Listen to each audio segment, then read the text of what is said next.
E hoje o encontro virtual entre analistas econômicos e políticos promovido pela Fundação Getúlio Vargas discutiu a mudança dos eixos políticos em Brasília com a pandemia do novo coronavírus. O grupo chegou à conclusão que a defesa pelo isolamento social total aproximou a esquerda dos partidos do centrão, no momento em que a direita e o governo precisam do apoio político do Congresso para colocar em prática ações de combate à pandemia, além de, claro, da futura aprovação de projetos importantes, como a reforma tributária e a administrativa.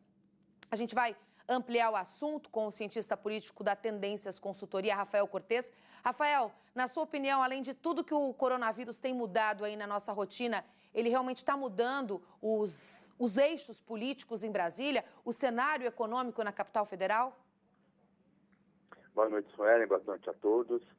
A Covid-19 trouxe e os seus desdobramentos, né, trouxeram um outro mundo do ponto de vista político.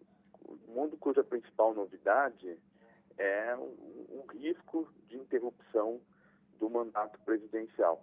E a partir desse risco, as peças desse tabuleiro, desse jogo de xadrez, vão ser movimentadas. De um lado você tem o debate, então, político de crise entre executivo e legislativo, por outro você tem a coordenação necessária para atacar as medidas necessárias para minimizar os efeitos políticos e econômicos da Covid-19.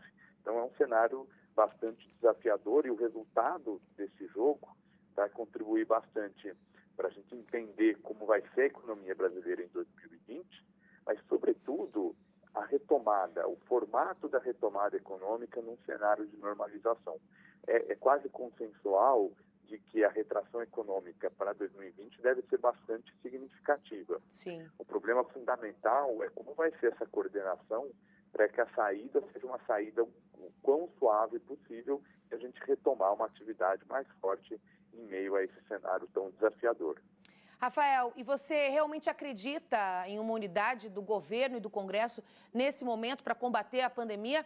Ou você acredita que a tendência, por conta dos ânimos bastante alterados, seja cada vez mais provocações e uma distância cada vez maior entre esses dois poderes?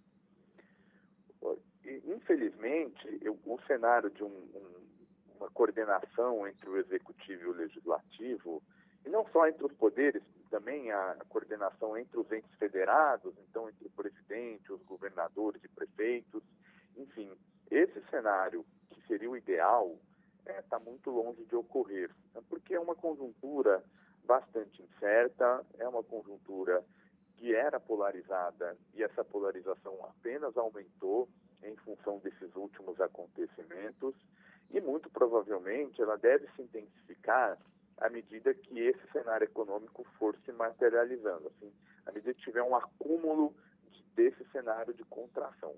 Agora, o que acho que é mais importante é a gente começar a pensar se a gente vai ter alguma ruptura de mandato ou se, de alguma maneira, mesmo num quadro de competição entre os poderes, que um mínimo programático vai ser preservado, né? Então, a gente não está mais falando do ideal. A questão mais passa a ser quão distante nós estamos desse mundo ideal. E me parece que, se a gente olhar os movimentos mais recentes, é verdade que tem muito barulho, né, por conta aí da saída do ex-ministro Sérgio Moro, que era uma figura importante do governo, mas a despeito desse barulho, pelo menos me parece que está intacta a ideia de conseguir preservar minimamente os pilares institucionais durante esse período emergencial, para que a gente consiga uma retomada menos traumática, né? Vai ser uma retomada difícil, o mundo vai ser outro. Sim. E é preciso que a gente minimize esses problemas agora, né? Esses mais agudos,